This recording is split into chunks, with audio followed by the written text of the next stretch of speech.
두 번째 사례는 국제결혼과 관련된 상담 사례예요. 어르신들 사이에서 하실 말씀들이 참 많은 주제인 것 같아요. 저한테 상담하신 어르신은요, 이남일녀를 두셨어요. 근데 제가 상담하다 보면요, 이남일녀 두신 어르신들이 참 많으세요. 그러니까 70대에서 약간 전후 되신 어르신들은요, 그 시대 때는 이남일녀 참 많이 두셨나 봐요. 근데 이제 이 댁도 이남일녀를 두셨고요. 아들들은 다 결혼을 해서 잘 살고 있대요. 근데 이제 따님이 한 분인데 외국에서 유학을 하고 있다고 합니다. 그래서 할머니는 이제 내 숙제는 다 했나 보다 이런 생각을 하신 거죠.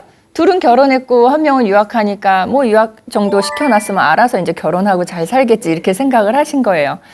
그래서 할머니랑 할아버지는 진짜 신나는 인생을 즐기고 사십니다.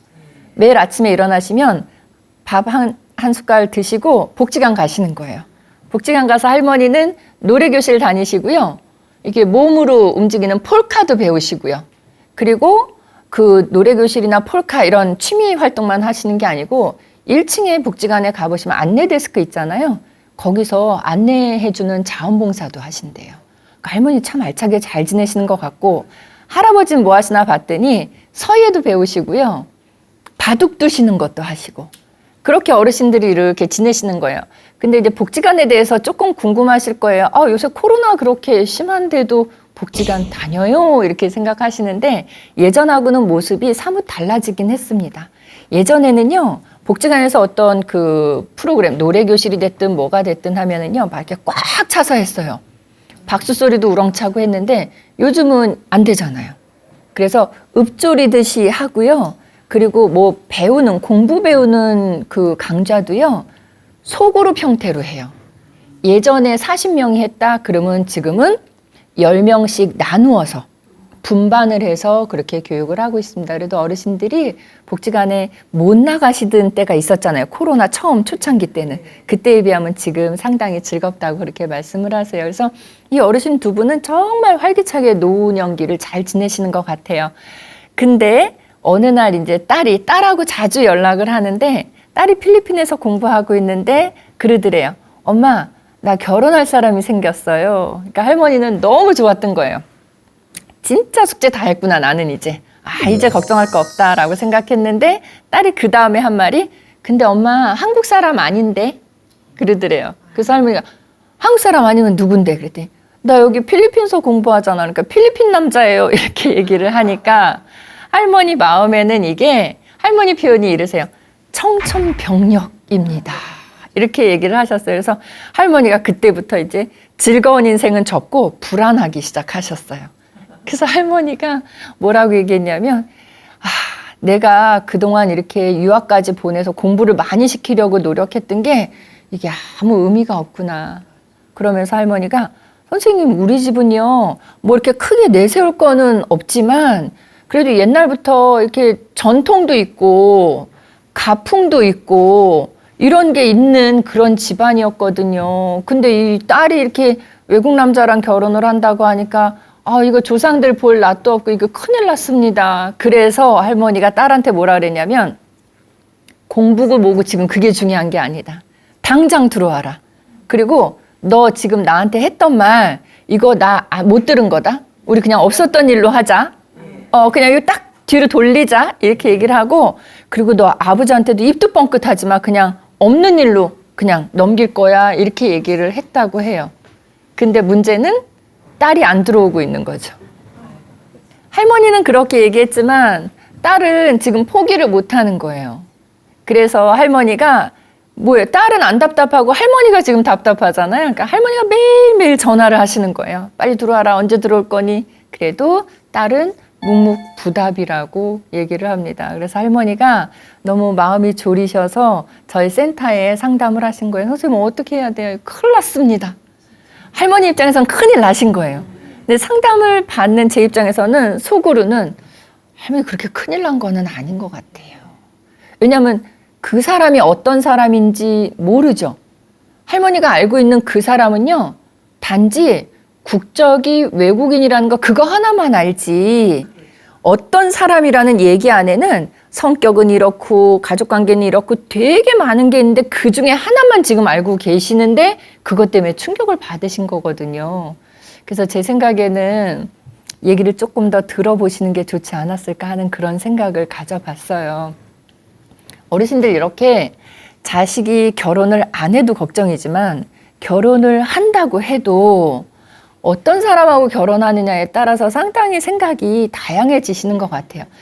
어르신들이 자녀의 결혼 때문에 저희한테 상담할 때는요, 주로 딸의 결혼 때문에 상담을 하시기보다는 아들 결혼 갖고 상담하시는 경우가 주였어요, 예전에는.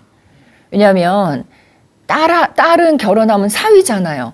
근데 내가 같이 살거나 관계나 교류를 자주 할 사람은 그래도 좀 아니라는 생각이에요. 근데 며느리 될 사람은요, 나랑 교류를 굉장히 강력하게 자주 해야 되는 사람이라고 생각을 하시거든요. 그래서 아들이 결혼할 사람입니다, 어머니 하고 데리고 온 사람이 마음에 안 듭니다. 이런 상담 참 많이 했거든요. 근데 지금 이런 경우에는 딸의 결혼 때문에 할머니가 마음이 불편하시다는 그런 얘기예요. 근데 저는 이렇게 할머니의 얘기를 들어보면서 물론 할머님 댁에 그동안 이어져 왔던 가풍이라든가 전통이라든가 뭐 집안의 격식이라든가 이런 거 물론 중요하죠.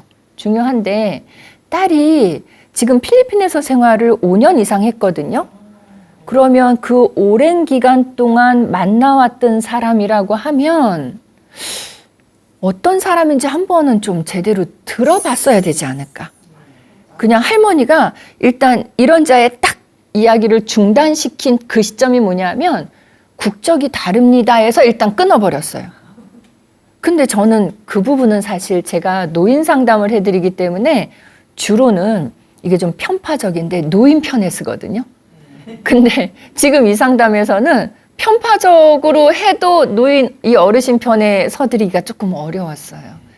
딸이 오랫동안 그곳에서 생활하면서 오랫동안 만나온 사람이고 오랫동안 만나본 결과 결혼을 할 만큼 사랑하는 사람이라고 어머니한테 얘기를 했을 때에는 할머니가 앞에 우리 그 가문에 대한 생각은 좀 접어두시고라도 조금 들어주셨어야 되지 않을까 싶어요.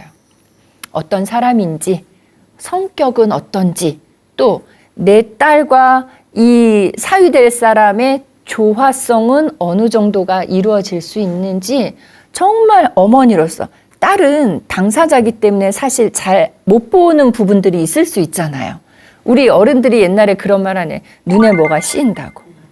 그러니까 당사자 본인은 진짜 눈에 뭐가 이렇게 씌워서 잘 못 보고 놓칠 수도 있는 부분을 어머니가 냉철하게 그걸 조금 이렇게 봐주셨으면 좋을 텐데 그 가정을 그냥 외국인이라는 이유로 딱 끊어버리셨기 때문에 딸은 엄마한테 얘기할 때 엄마 나 이 사람하고 결혼할 거예요. 언제 결혼할 거예요. 이렇게 얘기를 한 게 아니라 결혼할 사람이 생겼어요 라고 얘기를 했을 때는 엄마가 좀 봐주세요. 어떤 사람인지 좀 들어봐 주세요. 이런 의미도 있거든요. 그래서 할머니 입장에서는 조금 어려우신 일일 수도 있겠지만 제가 만약에 할머니 요 이전 상태로 돌아가신다면 돌려놓는다고 하면 딸의 얘기를 좀 일단 들어보시고 그 다음에 기회를 만들어서 그 사위될 사람을 또 만나도 보시고 그 다음에 당장 내일 결혼하겠다는 거 아니니까 시간을 갖고 둘의 모습을 좀 지켜보시기도 하고 그런 다음에 국적이라는 거 싹 접어서 주머니에다 넣어버리면 이 사람이 참 정말 사람으로서 됨됨이가 되어 있고 괜찮은 사람이다 라고 생각이 들었다면 할머니가 기꺼이 딸의 손을 들어주시는 것도 좋지 않았을까 하는 그런 생각을 해봅니다. 그래서 단순히 요즘 보면은 주변에서 국제결혼하는 가정 참 많아요. 옛날에는 우리 어떻게 생각했냐면 국제결혼했대 뭐예요? 주로 이제 농촌 지역에서 결혼을 못하신 분들이 국제결혼한다. 이렇게 정말 옛날엔 그렇게 생각했지만 요즘은 그렇지 않잖아요. 서로 사랑하기 때문에 결혼하지 결혼을 못해서 국제결혼을 하는 그 시대는 지났단 말이에요. 그렇다면 어르신이 국제결혼에 대한 좀 뭐랄까 이 고정관념? 요거를 좀 탈피하실 필요가 있지 않았을까 하는 그런 생각을 해보는데 그게 안 됐기 때문에 지금 괴로워하시는 것 같아요. 근데 어떻게 생각하세요? 저는 만약에 자녀가 국제 결혼을 한다라고 하면 일단 들어볼 것 같아요. 어떤 사람인지, 어떤 부분이 좋아서 네가 결혼까지 생각하게 됐는지 일단은 즐거운 마음으로 들어줄 것 같아요. 근데 듣다 보면 저도 그 사람의 매력에 같이 빠질 수도 있을 것 같거든요. 물론 뭐, 선생님은 남 얘기니까 그렇게 쉽게 하시죠. 이렇게 얘기를 할 수 있는데, 그래도 딸이 혼자 판단하는 것보다는 딸과 가장 닮은 사람인 어머니가, 이 할머니가 함께 생각을 보태어 주시면 딸은 더 힘이 나지 않을까 하는 그런 생각을 해봅니다. 그래서 다양한 국제 결혼, 우리 이제는 그냥 국적이 다르다고, 우리나라 사람이 아니라고 그냥 반대하기보다는 사람을 보고 판단하는 그런 노력이 조금 더 필요하지 않을까 이렇게 생각이 들었던 사례입니다. 선생님들 이번 사례 같이 이야기 들으시면서 혹시 궁금한 점 있으시면 질문 주시면 답변 드리겠습니다. 말씀하시죠. 네, 저도 아들이 있는데요. 지금 40이 넘었는데 결혼을 안 해요. 그래서 그 국제 결혼이라도 어떻게 좀 했으면 하는 그런 마음도 있기는 있어요. 근데 뭐 선도 여러 번 보고 다 마음에 안 든대요. 어떻게 해야 돼요? 지금 이렇게 결혼을 할 생각이 없는 건 아닌 거네요. 선을 보고 다닌다고 하니까. 그렇죠? 근데 선을 계속 보는데도 다 마음에 안 든다고 하는 분들이 있어요, 보면. 그런 분들은 왜 그럴까요? 마음속에 어떤 이상형이 있는 거예요. 내가 생각하고 이제 아드님이니까 여성이겠죠? 내가 생각하고 있는 여성상이 있는 거예요. 근데 선을 봤을 때 만나는 사람은 그 생각하고 있는 이상형하고 너무 다른 사람인 거예요. 그러면 또 결렬이 되고 그 다음에 또 만났을 때도 요러요러한 타입이 좋은 거죠. 자, 아드님 나중에 분위기가 이렇게 좀 무르익으면 한번 여쭤보세요. 아드님의 이상형은 어떤 사람들일 가능성이 높은가 하면 그 이성을 많이 만나본 사람들은요, 이상형을 스스로 만들어요. 많이 만나보면서 나는 이런 사람은 안 맞고 나는 이러이러한 사람이 맞는구나 라고 하면서 스스로 이상형을 이렇게 만드는데, 지금 아드님처럼 학교집 열심히 하고 직장생활 열심히 하고 이성을 많이 안 만나본 분들의 이상형은요, 어떻게 만들어지냐면 그 아드님에게 가장 친한 친구의 파트너가 이상형일 가능성이 높아요. 그러니까 아드님에게 영향을 줄 수 있는, 영향력 있는 주위의 사람들의 그 배우자를 보면서 이 아드님은 저런 사람이면 참 좋겠다 이렇게 이상형을 만들어가요. 그래서 이제 그런 경우들 간혹 상담을 받아보면, 그럴 때 아드님하고 제가 이야기를 나눠보면 그런 대답들 많이 해요. 저는 형수를 사랑하는 게 아니라 그냥 형수 같은 성격의 사람이면 좋겠어요. 이런 게 있어요. 또는 저 되게 친한 초등학교 때부터 친구가 있는데요. 베스트 프렌드 있는데요. 그 친구 와이프 보면 저렇게 서글서글하고 나 저런 사람이면 좋겠어요. 이렇게 이상형이 있습니다. 이상형이 있기 때문에 선을 봐도 다 마음에 안 든다고 얘기를 하는 거거든요. 그래서 제 생각에는 그 이상형이 어떤 사람인지에 대해서 어머님이 한번 어느 기회를 잡아서 아드님하고 얘기를 나눠보신다면, 너는 그거를 물어보면요, 대답 안 해요. 너 어떤 사람이 좋아? 그러면 그걸 어떻게 대답해요? 대답 못 하고요. TV 같이 보시다가 TV 프로그램에 뭐 여성도 나오고 남성도 나오고 많이 나오잖아요. 그러면 어머님이 슬쩍 얘기하세요. 나는 젊었을 때 저런 사람 참 좋았는데. 이렇게 먼저 운을 떼시면서 너는 저런 사람들 중에서 어떤 타입이 마음에 드니? 라고 한번 물어보세요. 그러면 저런 성격 좋은 사람이 좋아요 라든가, 아니면 저는 저런 외모를 가진 사람이 좋아요 라든가, 그런 얘기들을 간혹 하거든요. 제가 예전에 봤던 그 상담했던 분 중에 지금 어머님처럼 그 아들이 결혼 안 하고 있는데 선을 계속 봐요. 근데 선만 보지, 그 댁은요 선을 100번을 넘게 봤어요. 진짜로. 그러니까 할머니는 매번 선을 연결하는 게 할머니의 일이었거든요. 근데 그렇게 선을 봐도 아들이 마음을 못 정하신대요. 그래서 진짜 100번을 넘게 보다가 마음에 드는 사람이라고 딱 결정을 내린 시점이 있는 거예요. 그래서 그 사람하고 이제 결혼을 했어요. 근데 알고 봤더니 그 사람하고요, 동생이 오랫동안 사귀었던 여성 있죠.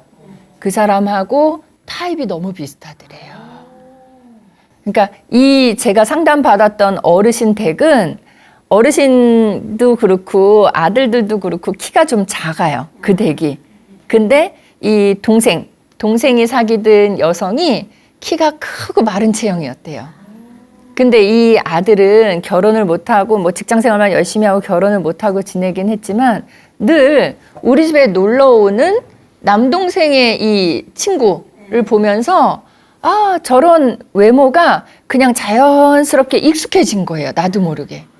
그리고 같이 식사들도 하고 하면서 저런 성격이면 성격도 마음에 들고 이랬던 거죠.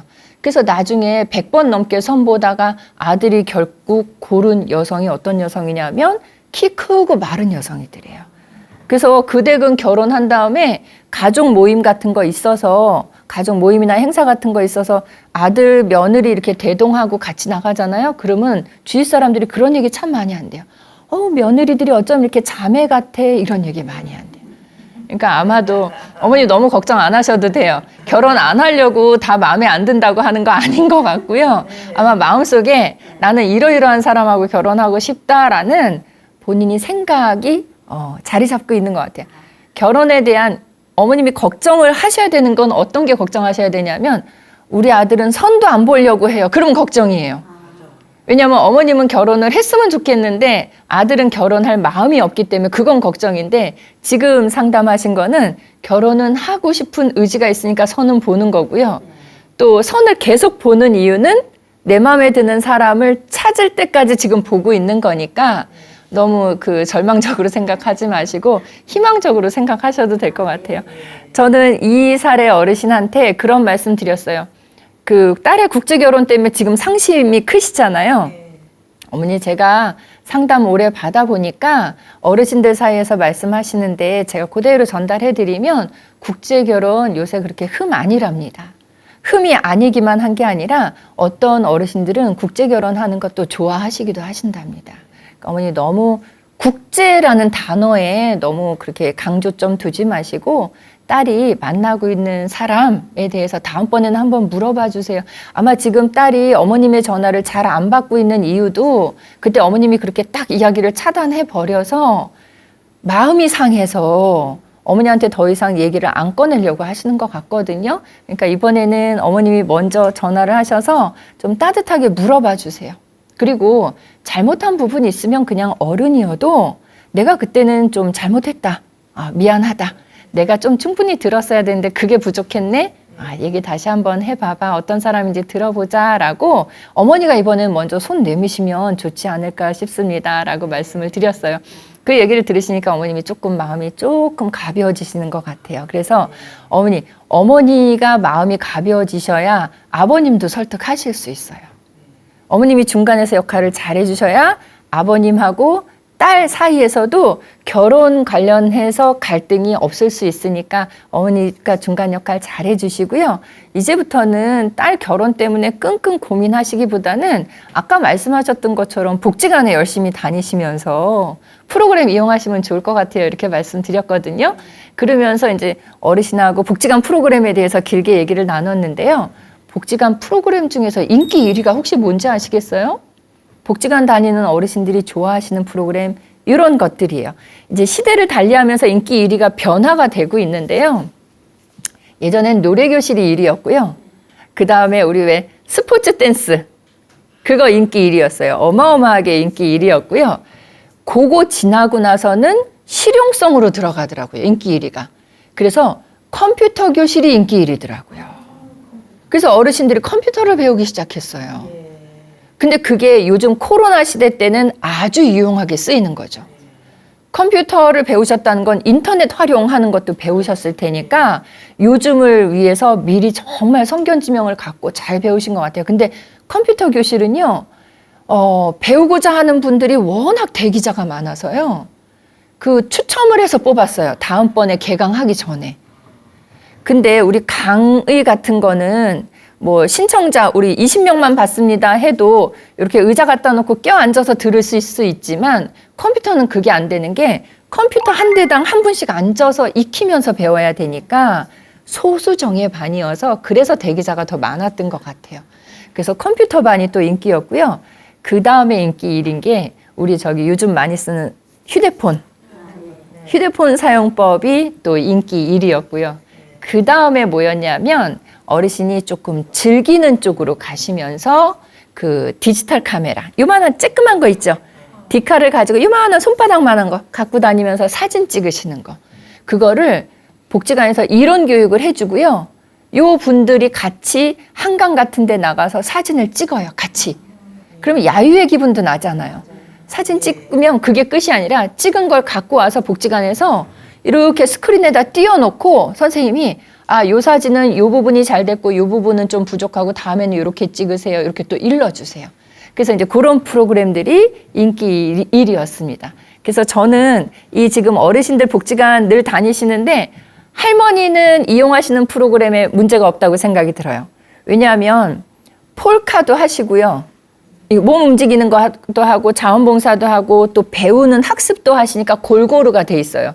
근데 할아버님은 바둑하고 서예만 하시니까 주로 앉아서만 하시는 거 하니까 신체, 몸을 쓰시면서 하는 프로그램 하나쯤은 더 이용하시면 좋지 않을까 이렇게 또 조언을 드렸습니다. 아마도 잘 활기차게 지내시지 않을까 싶습니다.